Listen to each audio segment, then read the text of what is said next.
Idomeneo, rey de Creta. Wolfgang Amadeus Mozart.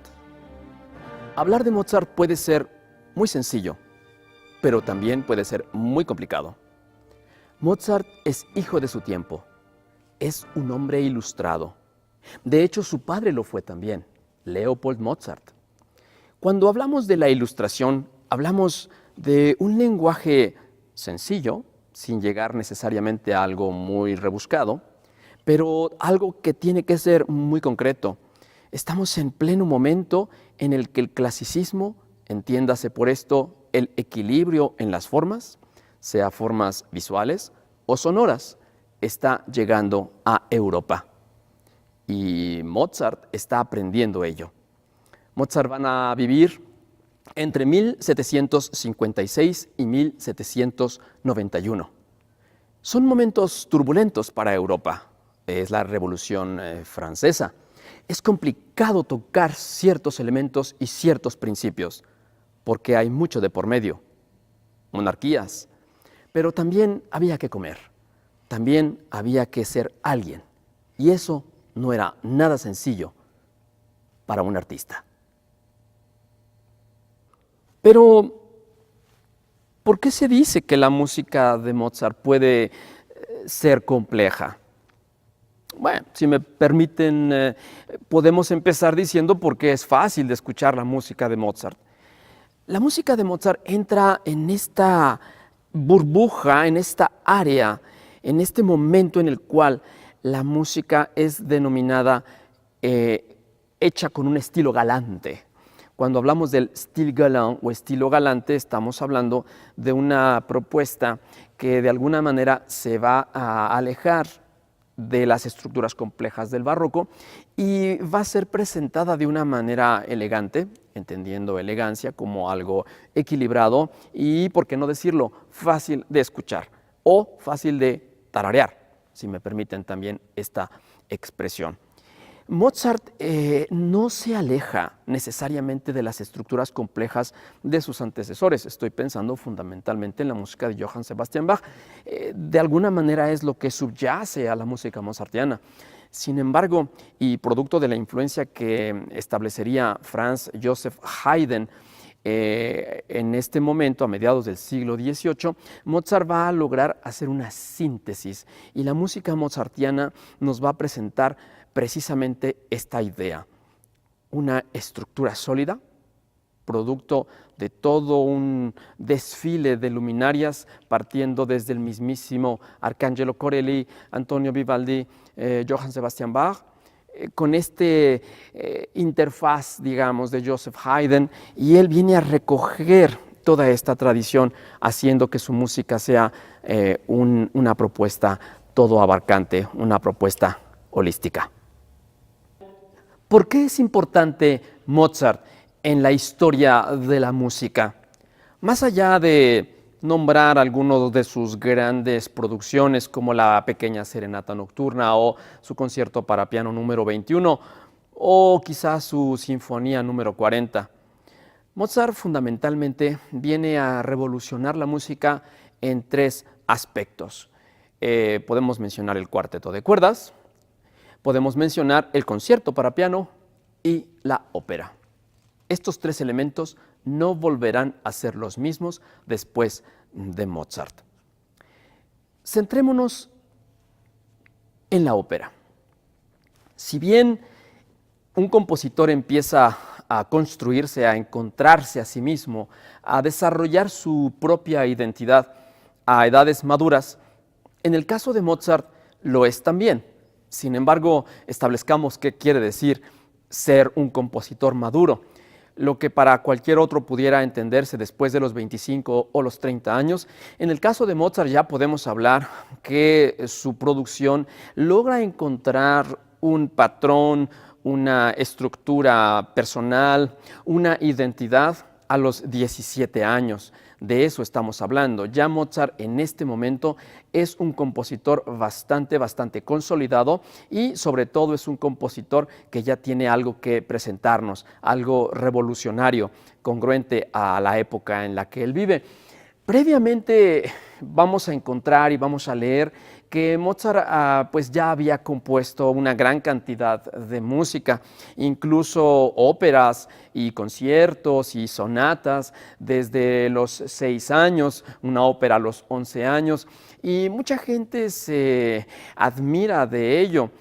Y bueno, definitivamente es importante. Sin embargo, es relevante mencionar que estas obras de alguna manera son el resultado de la guía que Mozart va a encontrar en su padre.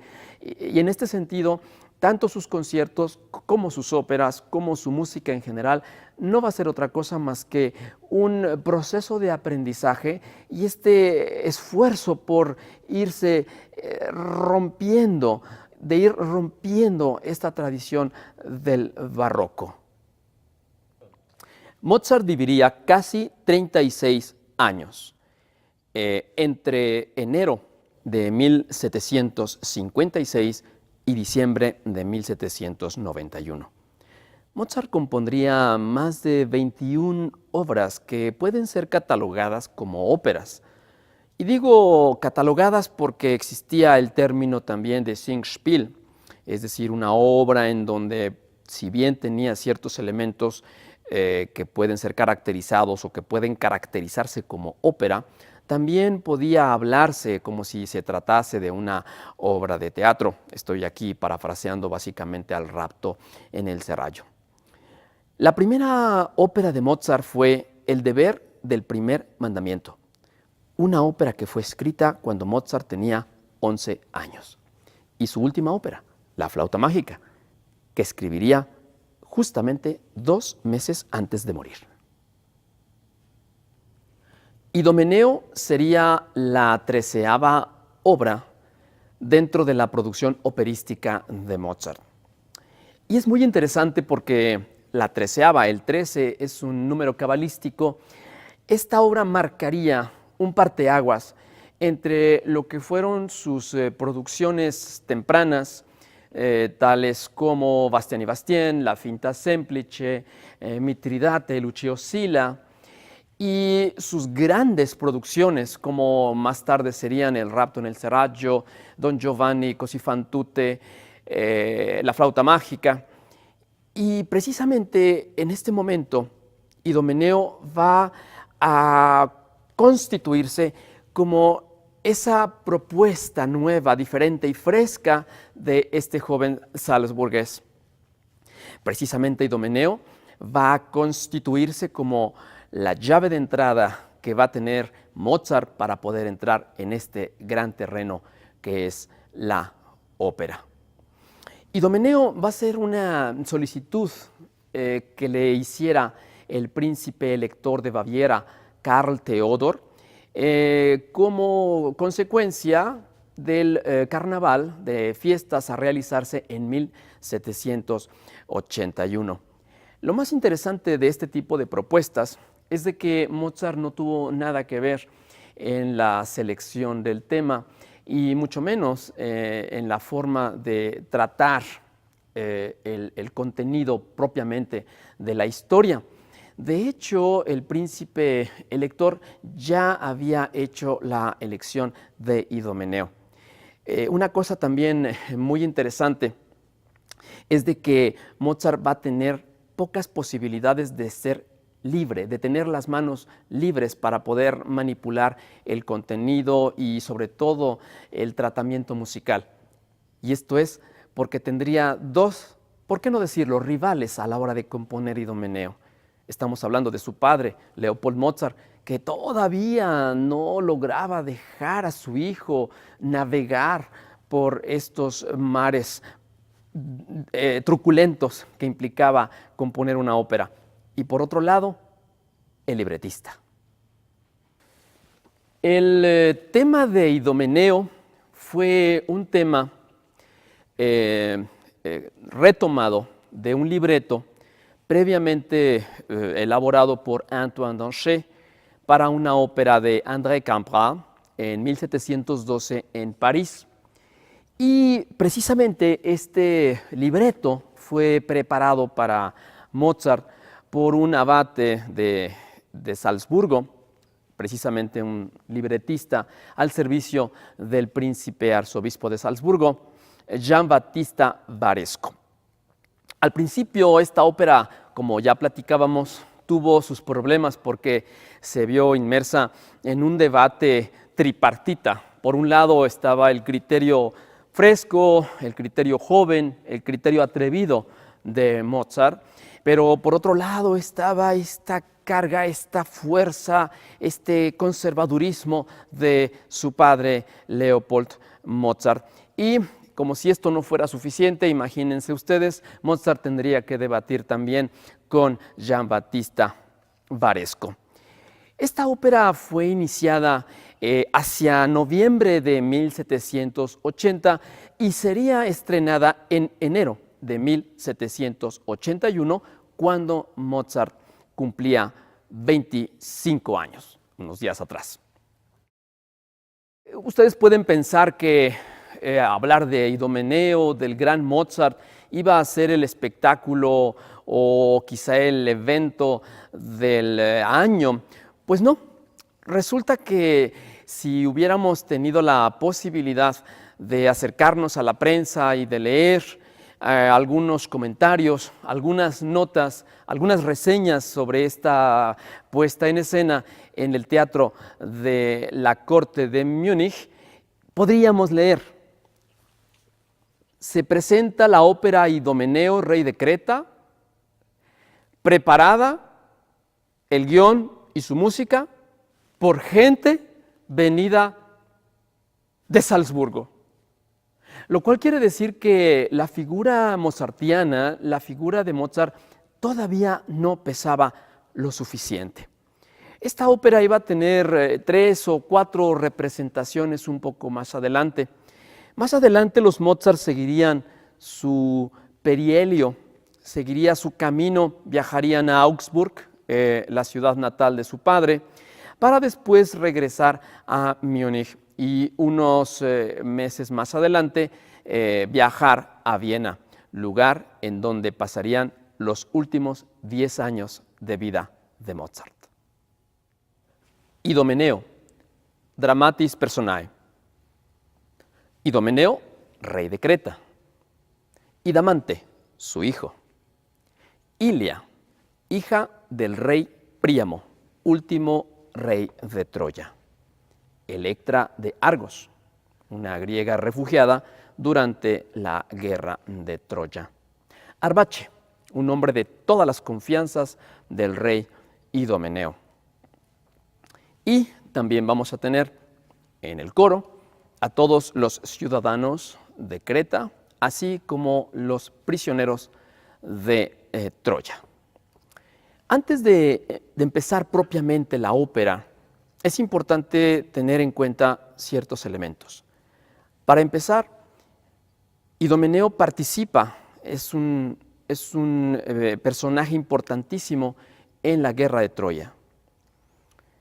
Por otra parte, Ilia, que es la hija de Príamo, el rey de Troya, es enviada a Creta junto a una cantidad importante de prisioneros de guerra que van a ser precisamente refugiados o encarcelados, en este caso, tenidos como prisioneros de guerra en Troya. Quien se hace cargo, el regente que se va a hacer cargo del gobierno de Creta, va a ser, o del reino de Creta, va a ser el hijo de Idomeneo, es decir, Idamante. En este momento también va a suceder algo muy interesante, muy curioso, y es que Idamante, hijo de Idomeneo, se va a enamorar de la hija del rey Príamo, de Ilia. Es algo que suena bastante complicado, pero que más adelante veremos, es algo muy común en muchas de las óperas dieciochescas. Por otra parte, Electra está enamorada de Idamante, Electra de Argos está enamorada de Idamante y está muy preocupada porque Idamante propiamente va a convertirse en rey. Y si Idamante está enamorado de una prisionera de guerra, de Ilia, troyana, imagínense ustedes, pues Electra ve en Ilia una prisionera oportunista, alguien que quiere aprovecharse de la situación. Idomeneo está a punto de llegar a costas cretenses y es en este momento cuando es víctima de una tempestad. Y esta tempestad no solamente pone en riesgo su vida y la de su tripulación, sino que también la esperanza de todo un pueblo de verle de regreso después de la gran guerra, de la guerra de Troya. Y esto que voy a mencionarles es quizá el elemento más importante, puesto que sobre este punto habrá de desarrollarse toda una serie de conceptos y de conflictos morales y éticos.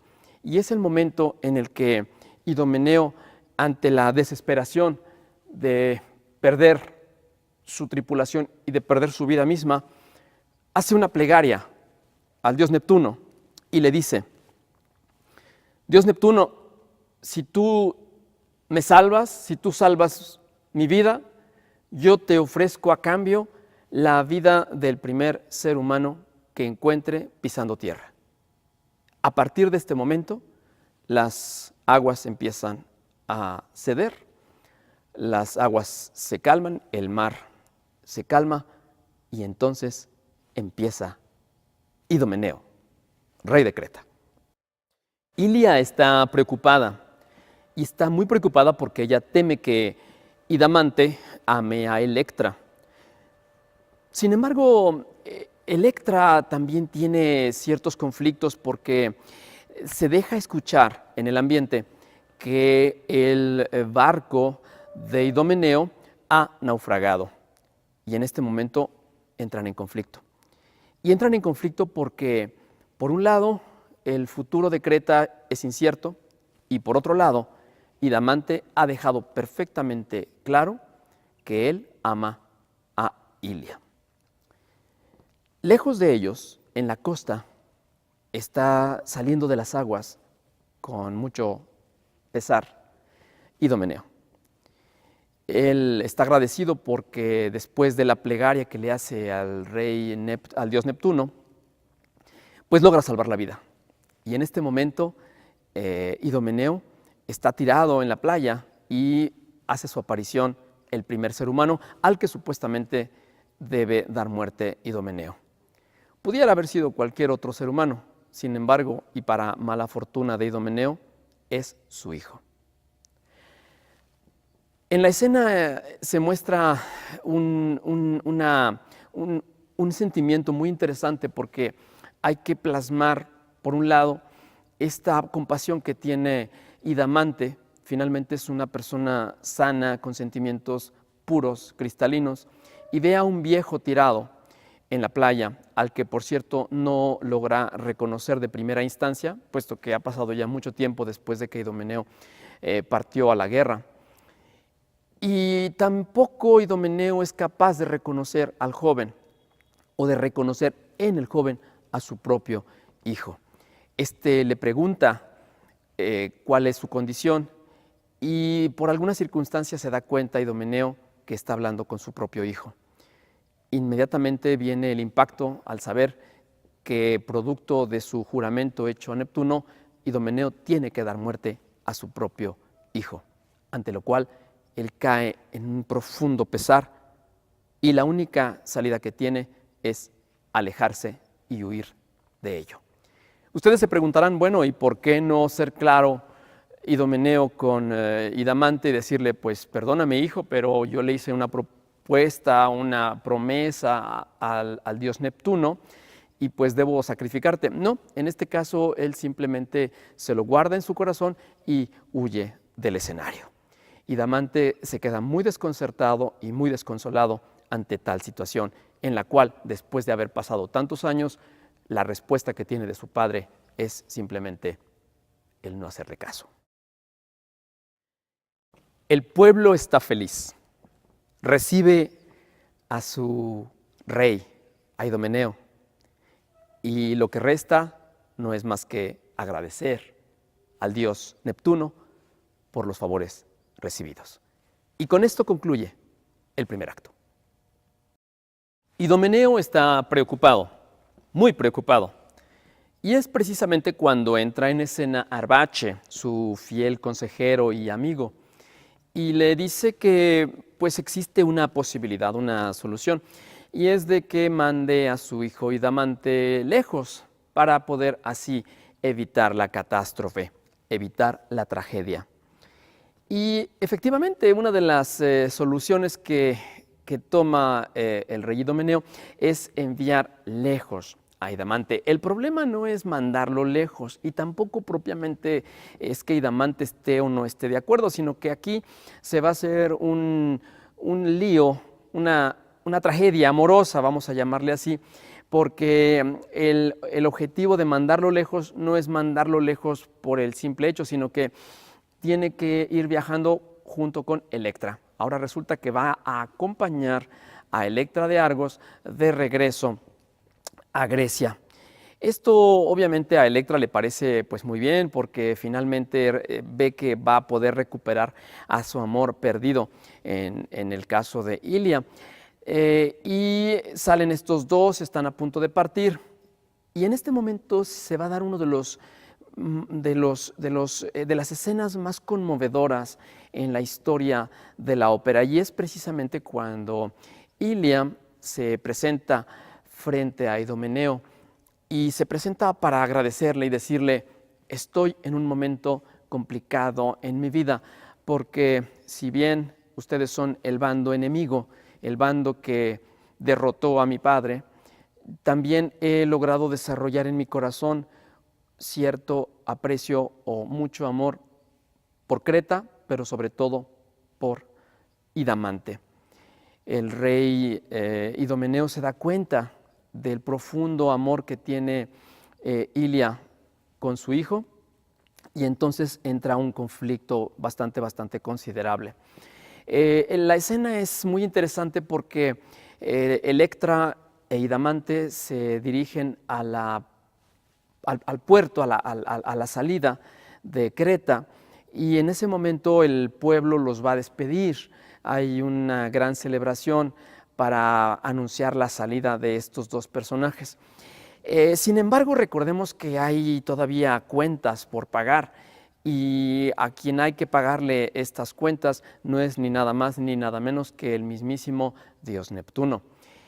No aparece el dios Neptuno, pero sí aparece una bestia marina y en ese momento viene una tempestad, las aguas empiezan a levantarse y entonces Electra e Idamante no pueden salir. Pero la bestia no se va a quedar ahí, sino que esta bestia va a salir del mar y va a empezar a hacer destrozos en la ciudad y va a generar una serie de tristezas, de desasosiegos en la comunidad cretense. La tormenta con la que termina el acto segundo deja a Idamante y a Electra en tierra sin poder embarcarse. Es precisamente en este momento cuando Ilia en el jardín real da a conocer el amor y el profundo sentimiento que ella tiene por Idamante. En ese momento van a entrar también Idomeneo y Electra, y todavía sin dejar claro la razón del comportamiento y la actitud que tiene Idomeneo. Es decir, no da a conocer el voto que hace por Neptuno, simplemente le pide a Idomeneo que salga de Creta. Electra se vuelve loca porque sabe que ello implicaría despedirse para siempre de su amado. Cuando todos se han marchado, aparece Arbache y de una forma muy solidaria y muy marcada en el terreno nacionalista quizá y amor a su pueblo, se ofrece y dice: yo ofrezco mi vida para salvar al pueblo cretense. En este momento es cuando Idomeneo va al templo y da a conocer al pueblo que ha hecho un sacrificio, una plegaria, un intercambio. Ya ha habido muchas bajas en el pueblo, ya han muerto muchos cretenses a manos, o en este caso, víctimas de la bestia de Neptuno. Y entonces los sacerdotes le piden a Idomeneo que tiene que entregarse, que tiene que sacrificarse por su pueblo. Sin embargo, llega una noticia, y la noticia es que Idamante, el hijo de Idomeneo, ha dado muerte a la bestia. Sin embargo, los problemas no terminan. Aquí el problema es que alguien tiene que pagar. Idamante dice, si yo puedo hacer algo por mi pueblo, entonces yo seré quien ofrezca su vida. Está a punto de generarse este sacrificio cuando los sacerdotes de Neptuno le hacen saber a Idomeneo que el dios Neptuno dice, puedo perdonar la vida de este ser humano si tú cedes tu trono a Idamante, teniendo como compañera a su lado a Ilia. Electra tristemente huye despavorida y triste, y todo el pueblo celebra gloriosamente la coronación de un nuevo rey, de un rey justo, Idamante, rey de Creta. Quedan algunas ideas en el tintero. En primer lugar, ¿por qué Ilia tuvo que esperar a que llegara Idomeneo de la guerra de Troya? Finalmente fueron 10 años, quizá un poco menos. ¿Por qué tuvo que esperar a que éste llegara para poder declarar su amor a Idamante? Otra pregunta es, ¿por qué si Idomeneo se le posiciona o se le considera un rey justo, por qué él promete sacrificar la vida de un ser humano, el primero que le encuentre, al dios Neptuno?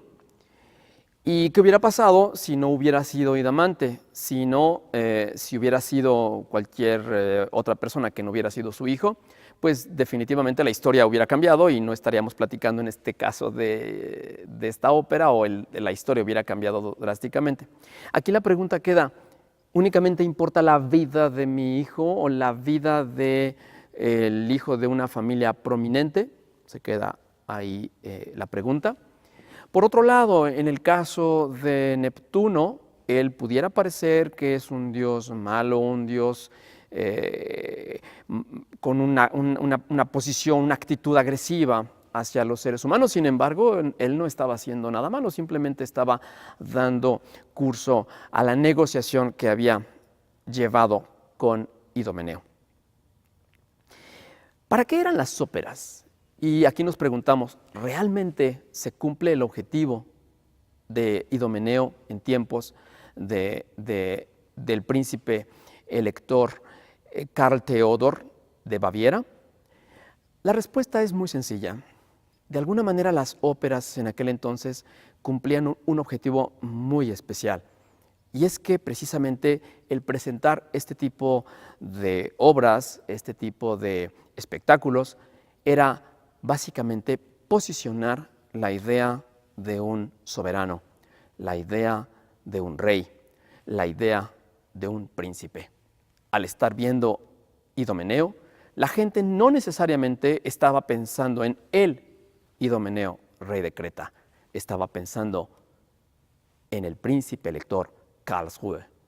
Y todo lo bueno que podamos percibir en Idomeneo, de alguna manera lo podemos percibir también en el príncipe elector de Baviera. Sin embargo, lo interesante no es necesariamente la historia, ni la comparación, ni el origen. Lo interesante es dejarnos llevar por este entendimiento que un joven de 25 años de Salzburgo logra tener de una historia, de una propuesta filosófica, de un tratamiento de sentimientos, de un tratamiento de virtudes, de un tratamiento ético, que es guiar un Estado a través del entendimiento interno y profundo del corazón humano. Eso es Mozart.